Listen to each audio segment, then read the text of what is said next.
लालू प्रसाद यादव एक बार फिर पुराने अंदाज में लौट आए हैं। लगभग 6 साल तक चुनावी मंच और रैलियों से दूर रहे आरजेडी अध्यक्ष आज एक बार फिर पार्टी उम्मीदवार के पक्ष में वोट मांगते नजर आए। मौका बिहार में हो रहे विधानसभा उपचुनावों का था, लेकिन आरजेडी और एनडीए दोनों को ही इस बात का एहसास है कि ये उपचुनाव बिहार सरकार की दिशा और दशा तय कर देगा। इसलिए आरजेडी ने अपने सबसे बड़े स्टार प्रचारक लालू यादव को मैदान में उतार दिया है। लालू ने भी इस मौके पर बिहार सरकार पर जमकर निशाना साधा।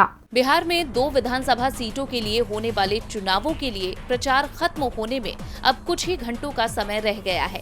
चुनाव तो सिर्फ 2 विधानसभा सीटों के लिए हो रहे हैं, लेकिन दांव पर बिहार की सत्ता लगी हुई है।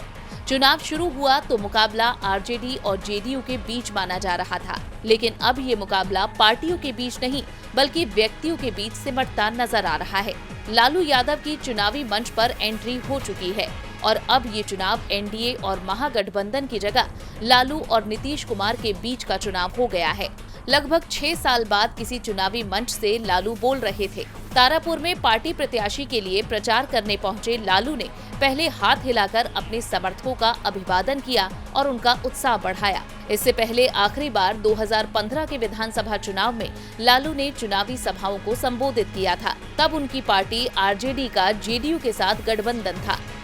वे मुख्यमंत्री नीतीश कुमार के साथ और अकेले भी चुनावी सभाएं करते थे। तब आरजेडी की कमान पूरी तरह लालू यादव के हाथों में थी, लेकिन अब पार्टी का मुख्य चेहरा धीरे धीरे उनके छोटे बेटे तेजस्वी यादव बनते जा रहे हैं। लेकिन लालू की लोकप्रियता में किसी तरह की कमी नहीं आई।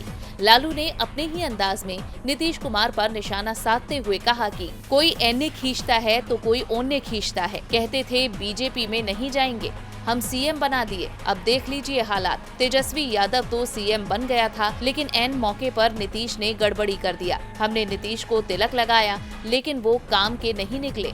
नीतीश कुमार किसी का नहीं, हमने उनका नाम पलटू राम रखा है। नीतीश पर तंज कसते हुए लालू ने कहा कि डर के मारे नीतीश कुमार भागे भागे फिर रहे हैं। कह रहे हैं कि लालू जान ले लेगा, लेकिन लालू को किसी की जान लेने की जरूरत नहीं है, वो तो खुद ही जान दे देंगे। लालू ने केंद्र की मोदी सरकार को भी निशाने पर लिया और कहा कि बीजेपी राज में रेल जहाज सब बिक गया, तेजस्वी ने उखाड़ दिया, मैं विसर्जन करने आया हूँ। डीबी लाइव की रिपोर्ट।